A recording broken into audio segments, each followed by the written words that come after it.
Hi guys, how are things? I'm just going to bring you through a little stretching video as promised, okay? So you can do this after any workout. It's particularly good for doing it after Kick Sanity because there's an awful lot of leg stretches. So I'm just going to bring you through. It should take around 8-10 minutes, okay? So I just want you to take a space on the floor, on your mat or on the carpet or whatever, okay? So bring yourself into an all-fours position. And we're going to do cat-cow, okay? So it's a spinal stretch. Hands under your shoulder joints, knees under your hips. I want you to arch up as high as you can, separating those vertebrae. Then I want you to hollow your lumbar spine. Again, coming through it. Lead with your sacrum first, so tuck your tail under. Lift your back, separate your vertebrae, leave your head hang out. Holding that. And then bring yourself into that hollow again, leading with your tail, closing the mouth and looking up. Good.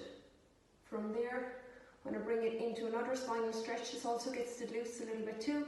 So child's pose, bringing your glutes towards your heels, bringing your forehead towards the ground and just walking those hands out.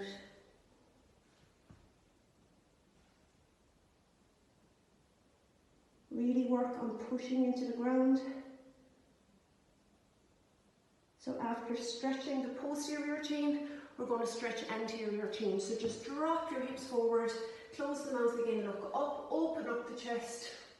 Stretching abs, chest, all along the front of the body. Really arch up. One more time. Child's pose. Settle deeper into it now.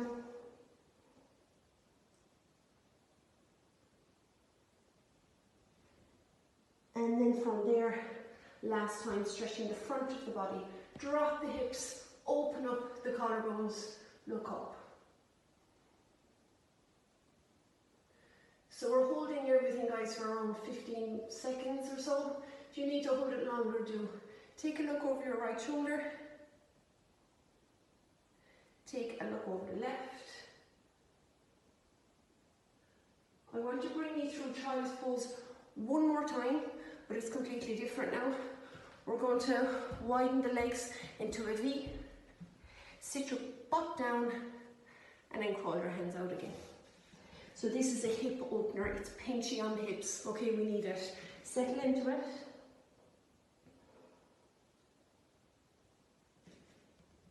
Drop in your tummy, keep breathing.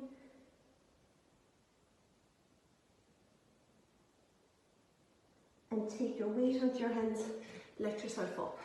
Breathe the whole way through it, guys. We have a habit of holding our breath or panting, okay? So just let your breath flow calmly and deeply as you're stretching, okay? From this position, just get a quick stretch here for the quads.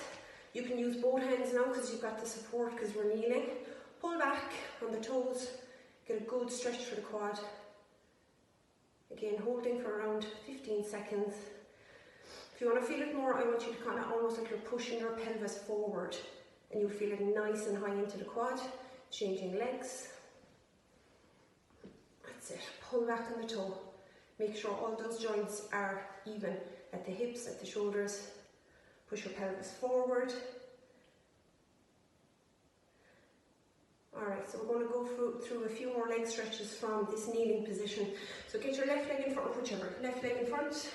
Stretching right hip flexor, hands on the hips. Drop your hips downwards and forwards. Get a lovely long stretch here. Good. And just see how your body's feeling, guys. Some days you'll go deeper into a stretch and allow that to happen. Other days you won't. Don't force it, okay? You want a deep stretch. Change legs. It shouldn't be comfortable, but it shouldn't be painful. Or if there's a shake, that's when you need to hang back a little bit. So see how your body feels. I trained legs this morning, so I'm a little bit on the tight side, but we'll work our way through it anyway. That's our hip flexor. Change legs again, please. getting that left leg in front of you for a hamstring. So we're going to flex up the foot towards your nose. So we're getting a calf and hamstring. Hands on your hips, take a breath in. Exhale as you're moving forward and just hold it there. You might want to go with the hand. You might want to reach with the opposite hand and hold it there. I'm going to stay as I am for now in the more modified version. Get it in there to the hamstrings. Good. Keep that same leg in front. Just step it back a little bit, okay? So we're going to get the Achilles tendon and the calf on its own. So that you're stepping your heel a little bit closer to your body. Slide the opposite leg back out and away. Hands on either side of your foot as if you're starting a race. Drop your chest to your lap. And then press into that heel. So your foot is very flexed in this position. You're not going to feel it in the Achilles and the calf if your foot's too far in front of you. Come back and throw your weight forward. Good. 3, 2, 1. Excellent. Changing legs. We started on hamstring. That's it. Step that leg out so you can really feel it. Flex your foot up. And take a bow. Just holding it there. Again, just seeing how you feel. If you want to go with your hand, it's no problem. If you go on the opposite hand, you'll feel it even more. 3, 2, 1. Good stuff, guys. Step it back. Achilles calf on its own. It's very important, especially for kick-sanity people, because we do so much jumping and bouncing. And the calf muscles are the ones to kind of get that initial impact all the time. So get a good stretch there for the calf. It's good, guys, we're doing great. We need to get the groins. And I want to do the hips once more again, okay?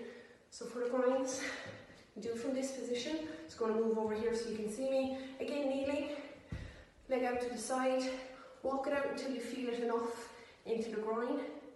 Just taking your hands onto the ground so you're supported a little bit and holding there. Your body will want to stay up out of it. Let your hips sink down. Sink down and sit back. Don't sit back too far, you won't feel a thing. You're trying to drive down directly. Good. Holding it. No bouncing. Nothing like that. Hold it. This is again an important one for us to develop our flexibility laterally, alright? Holding the stretch for a few more seconds. Breathing and dropping more into the stretch. 3, 2, 1. Up we pop gently. Opposite leg, I'm just going to move so you can see. Start up high, leg out to the side, shimmy out, shimmy out, shimmy out. Settle in. Good. And as you'll find 5-7 seconds into the stretch, your body kind of relaxes into it a bit. So take advantage of that. Leave yourself drop. Just a little bit more. Good. That's our groins done. One more for the hips. Big fan of the hips. I'll do it this way. So pigeon. So I want you to take your knee between your hands. Really work on pushing that other leg back out of the way. Make sure the knee is popped out to the side a little bit, okay? Stay tall in the pigeon. Your hips, we're trying to drop them down now. Mine aren't really cooperating very well today, but we'll work with it. Stay tall for a sec. And then crawl your hands out and drop low into pigeon.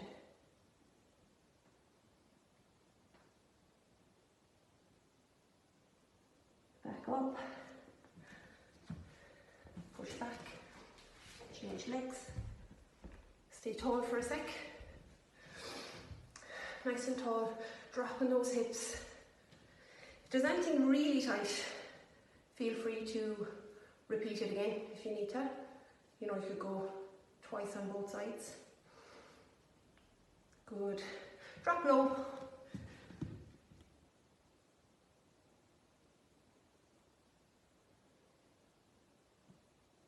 Good. Walk yourself up. Just kneeling down for a sec. Almost finished. Stretching the chest. Just want you to put your hands on the ground behind you with your fingers pointing backwards. Drop back a bit. Look up, close your mouth. and open up that chest. Push your chest forward. Push it forward. You'll feel this down along the biceps as well. 3, 2, 1. Quick stretch for the mid back. So we're trying to pull our shoulder blades away from each other. Good. Pull that spine, get some movement into the T-spine. 4, 3, 2, 1, and relax. Good job. I hope it helped. We'll see you soon.